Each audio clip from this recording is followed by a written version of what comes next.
Well, good morning. So,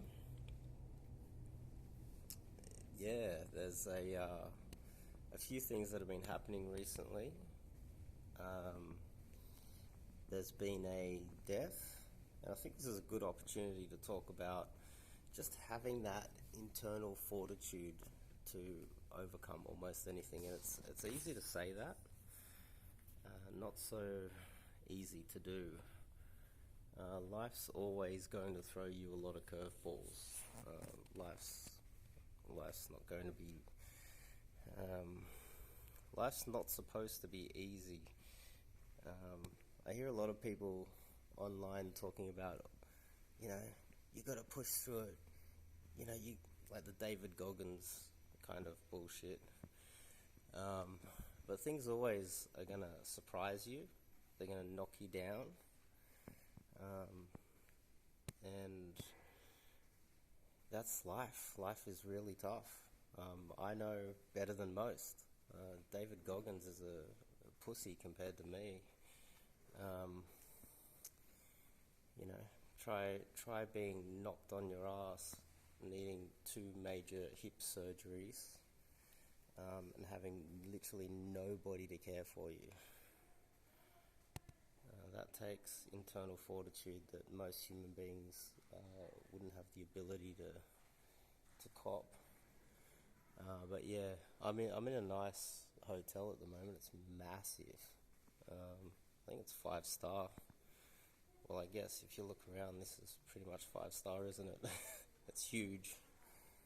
I got a 5 star girl back there too, which is pretty good as well.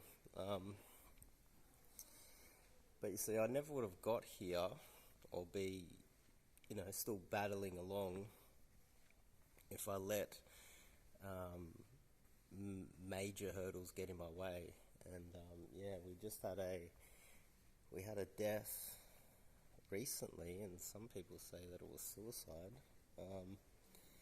And apparently a feminist wrote an article about this guy. We all know who I'm talking about, and he lost everything. He lost his income. He lost all of his social media, and from what we understand is that he couldn't handle it anymore because he lost all of his income. Who knows? Who knows really? But one thing I've learnt about life is that if someone ever pushed me personally to the point where I felt like suicide and I would consider suicide, instead of doing it to myself, I would go after the perpetrator. So just say there was a journalist that tried to ruin my life and I was considering it, I would rather go after them in a way that they would never expect. The most brutal sort of Bruce Willis, Die Harder sort of takedown, burn down the whole fucking place. But you see, that type of attitude that I have, people might say it's kind of crazy, or I don't know. I don't know what people would say about that. But the thing is, if you don't have that attitude, life can just chew you up and spit you out, like it does so many people. Because you're going to get thrown curveballs all the time. Imagine if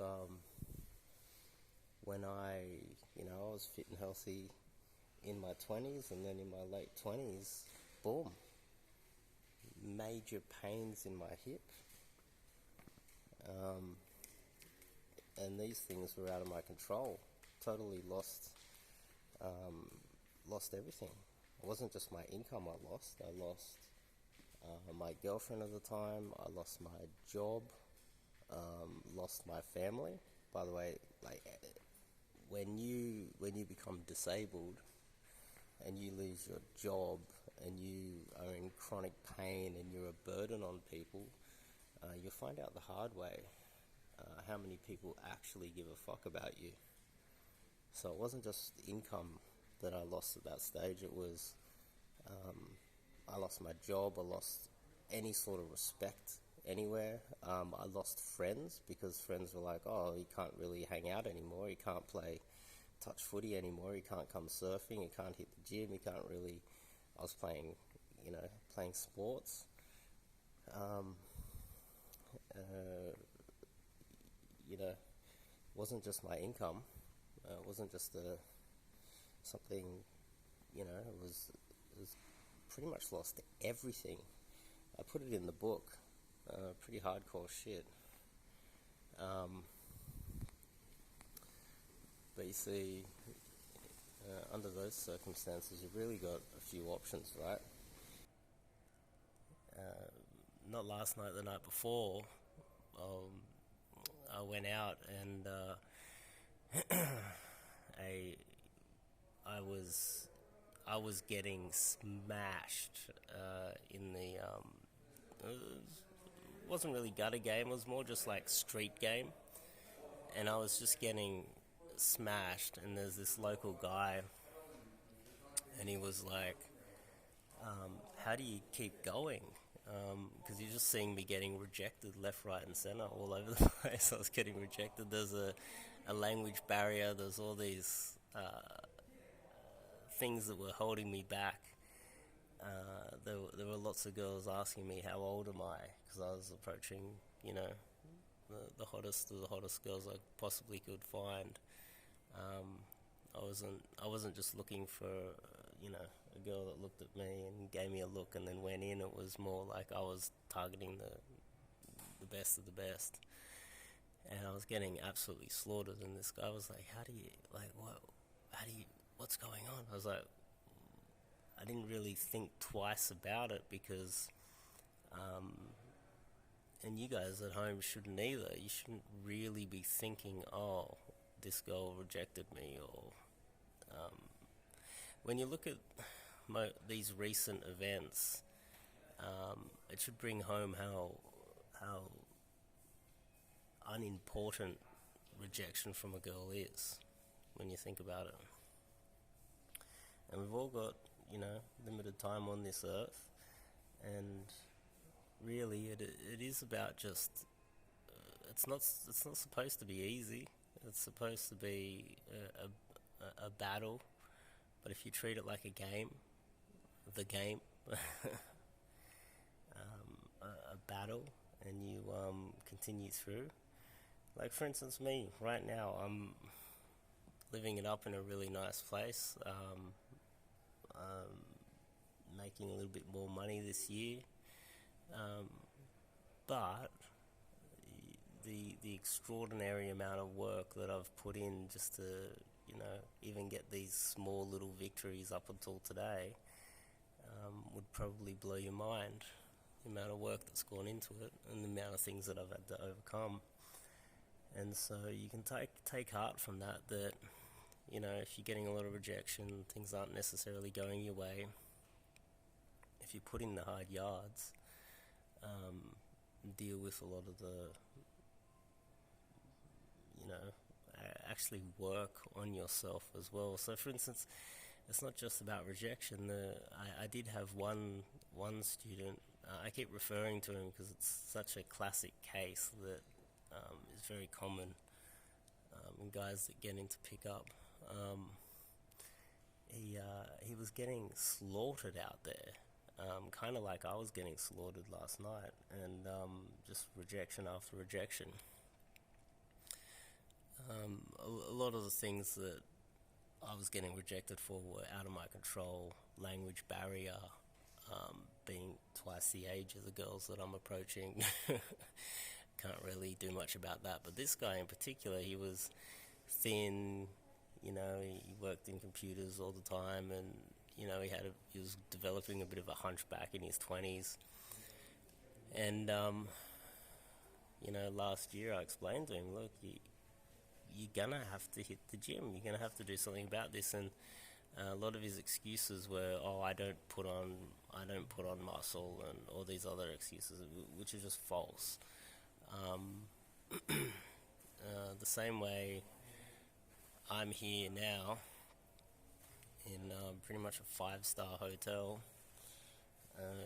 a palace pretty much. Never would have got here um, if I had have quit or extreme cases, necked myself a long time ago. Um, and that's very much a similar situation, I would argue, to some extent, with a guy that is getting a lot of rejection. And he's got the opportunity to put in the time and effort and, like every 2 days, every 3 days, hit the gym, lift some weights, work on a different muscle group, bulk himself up. If he had done that up until now, he would be a lot, bulkier now, because his real issue was just being thin and not having any muscles. He'd be bulkier, and no doubt that would be helping his results today. I might have to check up with him and see where he's at. But it's also not necessarily something that is thrust upon you. If you don't have a roof over your head, you don't have food, you understand the urgency immediately. I need a roof over my head because this is, you get that pain, it hits you. Being out on the street, living in the gutter, that's an immediate thing that forces you into taking some sort of action. But if you're just thin, it's not something that you don't really feel that pain all the time until you're really just getting rejection all the time. And it's not really the same thing. You don't really have that urgency thrust upon you, where I would argue that someone under those circumstances should understand that this is something very, very important for them to do. Getting fit and healthy. You get fit and healthy once in your life, and it'll stay with you for the rest of your life. Before my hips went, I'd spent a lot of time in the gym. I was quite fit. That's definitely helped me to. You can kind of see it. My body shape would be a lot worse if I hadn't spent that much time getting fit. I'm gonna ruin your life.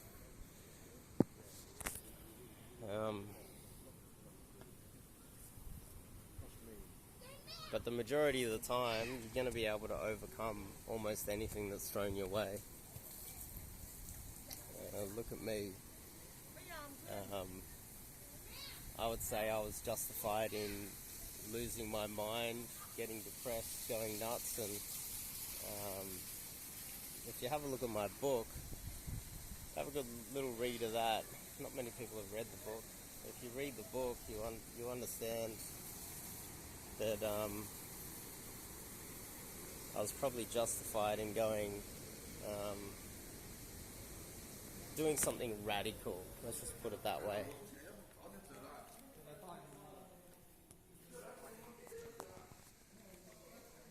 But I obviously took into account that I had a lot of time, had many more years to go, and somehow, some way I was going to be able to turn it around. But I guess if you're a little bit older and you're running out of road, and something major happens, you start to think, whoa, can I recover from this? So there's a lot of factors that are individual to the person.